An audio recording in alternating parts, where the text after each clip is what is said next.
మీరు చాలా రోజుల తర్వాత అంటే ఈరోజు అంటే కొత్తగా కాకుండా మీరు ఎప్పటి నుంచో ఫైట్ చేస్తున్నారు.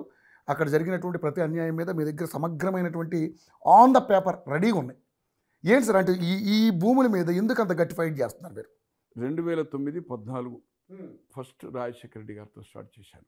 రాజశేఖర రెడ్డి గారితో నేను నా దృష్టికి యాక్చువల్గా చెప్పాలంటే అతనికి నాకు కన్ఫంట్రేషన్ ఎక్కడ జరిగిందంటే 94లో రామారావు గారు డిసెంబర్ 3వ ముఖ్యమంత్రి, 83లో అయ్యాడు, 84లో అయ్యాడు, 85లో 4వ ముఖ్యమంత్రి కాబోతున్నాడు.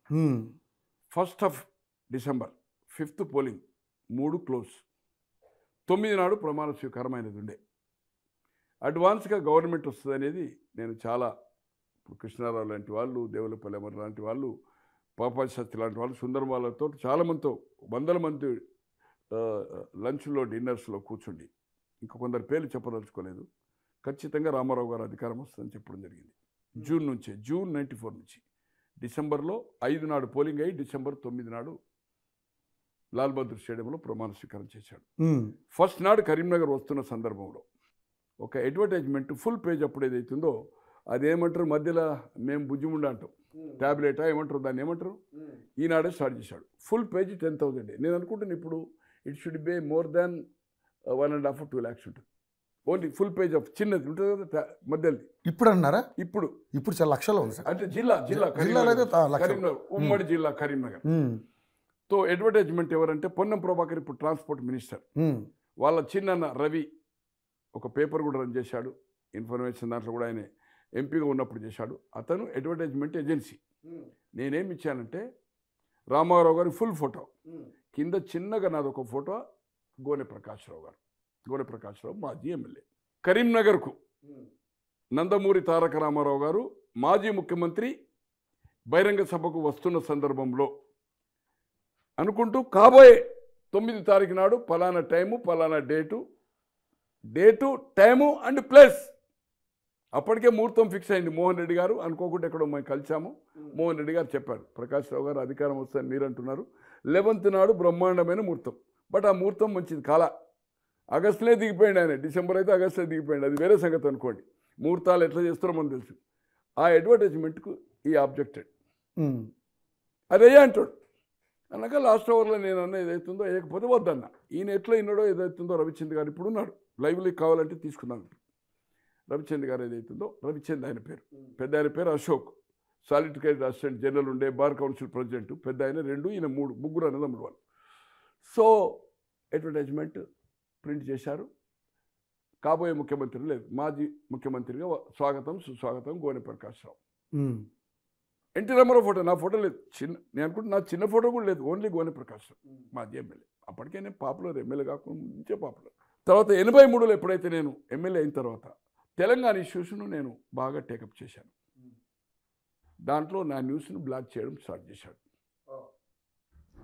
అంటే వీడు నాగుంబాము, వీనికి పాలు పోస్తే రేపు ప్రమాదం ఉంటుంది అనే పద్ధతిలో. అది ఏంటంటే ఇవాళ అసెంబ్లీ రికార్డ్స్లో ఉన్నాయి, ఏమేమి మాట్లాడాను, క్వశ్చన్స్ మీద, బడ్జెట్ మీద ఏం మాట్లాడాను, చాలా ఇష్యూస్ మీద. తో డిఫర్ అయ్యాం మేము రామారావు గారితో. మేనకా గాంధీ ఎలాగైతే చెప్పారు, స్మాలర్ స్టేట్ కాన్ఫరెన్స్ అనుకున్నాము. తెలంగాణ విడిపోవడం ఇష్టం లేకుండే రామోజీరావు గారికి, ఎందుకంటే తన ఎస్టేట్కి అప్పటికి ఇంత పెరగల, స్టూడియో లేదు. అదొక ఇన్సిడెంట్. తర్వాత 94 జరిగింది. 98లో దాసన్ నారాయణరావు గారితో ఒక మీటింగ్ పెట్టాను నేను.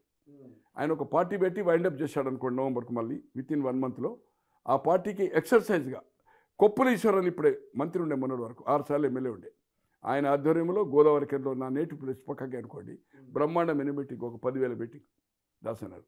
అంటే రాబోయే రోజుల్లో ఆల్టర్నేటివ్ కమ్మారెడ్డే కాదు, అదర్ కమ్యూనిటీ కూడా ఈ రాష్ట్రంలో ఉంది, సామాజిక న్యాయం జరగాలనే కాన్సెప్ట్ తోటి ఏదైతుందో దాసరి నారాయణరావు గారి మీటింగ్. అక్కడి నుంచి కరీంనగర్, అక్కడ 4 గంటలకు, కరీంనగర్లో 7 గంటలకు. అడ్వర్టైజ్మెంట్ తీసుకోలేదు దాసరి నారాయణరావు, తీసుకోలేదు. అప్పటికి వాళ్ళిద్దరికి కన్ఫంట్రేషన్ ఉంది. సితారా అండ్ ఈనాడులో సినిమా మ్యాగజైన్ ఆయనది. Sitara is the popular number 1 and Jyothi Chitra, ఇంకోటి హెరాల్డ్ అని అవన్నీ బంద్ అయినాయి. 2 డామినేట్ చేశాయి, 2 బాగా సర్క్యులేషన్. అప్పుడు కేఎల్ఎన్ ప్రసాద్ గారు నడుపుతున్నారు ఆంధ్రజ్యోతి, ఆ 2 ఇప్పుడు క్లోజ్ అయినాయి అనుకోండి. సో దాంట్లో కూడా దాసరి నారాయణరావు ఉంటే కట్టు, పేరు కూడా రాయడం లేదు. 100 days ప్రేమాభిషేకం అయింది అనుకోండి, 100 days అందరిది వస్తుంది, దాసరి నారాయణరావు ఫోటో కట్టు. వాళ్ళిద్దరికి ఏదో తేడా వచ్చింది. షూటింగ్లా మన్నా మశానమా ఏదో పేపరో ఏదో సినిమాలు తీసిండా ఏదో మొత్తానికి. తర్వాత మళ్ళా ఒకటయ్యారు. క్రానికల్కు ఆయనకు గొడవైంది వెంకటరామరెడ్డి గారికి. అలాగే వార్త సాంఘికైతే పక్క భూములతోటి పెద్ద వార్, అంటే ఒక యుద్ధం, మహాభారతం యుద్ధం లెక్క, కౌరవులు పాండవులు లెక్క, పోటాపోటీగా. నా న్యూస్ని బ్లాక్ చేశాడు. కానీ ఏ మాటకు ఆ మాట 83లో అంటే ఎమ్మెల్యే వరకు రామోజీరావు గారితో మేము మేనకా గాంధీ 21-22 నవంబర్ ఆఫ్ 82 నిర్మల్ టూర్లో ఉన్నాడు రామారావు గారు. ఎలక్షన్ ముందస్తు ఎన్నికైంది. మార్చి 83లో జరగవలసిన ఎన్నిక 78 మార్చి 25కు పోలింగ్ అయింది, 27 కౌంటింగ్ అయింది, 3 నాడు ప్రమాణ స్వీకారం అయింది. అంటే ఫిబ్రవరి లాస్ట్ వీక్లో జరగాల. అటువంటిది ప్రీపోన్ చేసింది ఇందిరాగాంధీ గారు election commission is controlled by government కదా, ఇప్పుడు కానీ అప్పుడు కానీ. ఎప్పుడు పెట్టిండు? జనవరిలో పెట్టిండు. ఎన్టీ రామారావు టూర్ కంప్లీట్ కావద్దని స్టేట్ ఆదిలో కరీంనగర్ టూరే చేయలే, నిర్మల్లో ఉన్నాడు. ఎలక్షన్ డిక్లేర్ అయితే వాపస్ వచ్చేసాడు. ఆ రోజు మేము మేనకా గాంధీ గారు అప్పటికే 7th 8th నవంబర్ మేము టూర్ పెట్టాం. 2nd డిసెంబర్ 5th 6th మా ఆదిలాబాద్ కరీంనగర్ పెట్టుకున్నాం. 21 కరెక్ట్గా జేఎన్ మిశ్రా వచ్చారు రూట్ చూడడానికి. జేఎన్ మిశ్రా అని all India general secretary and Indira Gandhi కుటుంబానికి క్లోజ్, ఐఏఎస్కు రిజైన్ చేశాడు.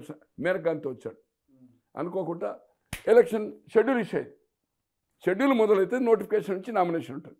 అప్పుడు కోడ్ ఏదైతుందో షెడ్యూల్ నుంచి కాదు, నోటిఫికేషన్ నుంచి 7 రోజులు nomination, 8th day scrutiny, 9th 10th withdraws, 20 రోజులు క్యాంపెయిన్ టైం. 20 రోజులు అంటే 18 రోజులు. 19వ రోజు క్యాంపెయిన్ ఉండదు, 20 రోజు పోలింగ్ అవుతుంది.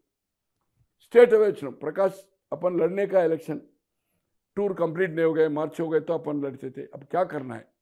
रामाराव जी से अलायंस कर लेंगे, कैसा उनको मिलना. मैं बोला रामोजी राव साहब దగ్గరికి పోదామని పోయారు. ఈనాడులో ఫస్ట్ నాకు శాస్త్రి గారని పొలిటికల్ స్టోరీస్ చేసేవాడు. ఒక లిఫ్ట్ పక్కకు రూమ్ ఉండే. శాస్త్రి గారు అప్పుడు ఎమ్మెల్యే క్యాండిడేట్లు ఆయనే టూర్ చేశాడు. ఈనాడు ఏదైతుందో తెలంగాణ ప్రాంతంలో దాదాపు ఒక 50-60 మందిని ఈనాడు పికప్ చేసింది. దానిలో శాస్త్రి గారు కీ రోల్. ఇలా జీవన్ రెడ్డి గారు బతుకున్నాడు. శాస్త్రి గారికి లాస్ట్ అవర్లో జీవన్ రెడ్డి గారు వచ్చారు. ఎన్టీ రామారావు కలిస్తే అప్పుడు డైరీలో రాసేవారు రామకృష్ణుడు. వీళ్ళు కొమ్మిరెడ్డి రామరావు చనిపోయాడు ఎక్స్ఎమ్మెల్యే. వాళ్ళిద్దరు పేరు రాయగానే తెల్లారి హిందూలో పేపర్లు వచ్చేదంటే మేము పార్టీలో చేరలే, కలవడానికి వెళ్ళామని చెప్పారు. అటువంటి జీవన్ రెడ్డి లాస్ట్లో కలిసి మంత్రి కూడా అయ్యాడు. That is Papayya Sastri and Ramoji Rao workout. Ramoji Rao గారిని కలిసాం. రైట్. మేనకా గాంధీ ఇందిరాగాంధీ కోడలు. ఈయన ఇందిరాగాంధీ కాంగ్రెస్కి వ్యతిరేకంగా, అప్పటికే కాంగ్రెస్కి వ్యతిరేకంగా, ఎమర్జెన్సీ నుంచి వ్యతిరేకంగా అయ్యాడు. పెట్టడం పేపర్ పెట్టడం వెంగళరావు గారి సపోర్ట్తో. బట్ కాంగ్రెస్కి బద్ద వ్యతిరేక తయారయ్యాడు. కోర్టు కూడా అఫిడేట్ ఇచ్చాడు. 83 జనవరి 5 నాడు ఏ పేపర్ అట్లా ఇవ్వదు. ఎవరైనా ప్రకటన ఇస్తే ఇస్తుంది, అడ్వర్టైజ్మెంట్లు ఇస్తుంది.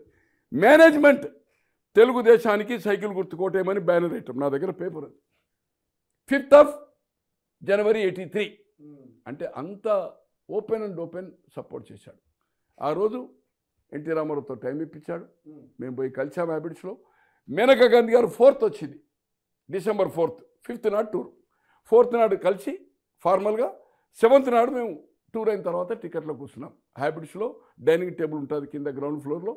భాస్కర్రావు గారు, ఉపేంద్ర గారు, రామారావు గారు, నేను, మేనకా గాంధీ గారు, జేఎన్ మిశ్రా, రాజిరెడ్డి గారు అని చనిపోయాడు.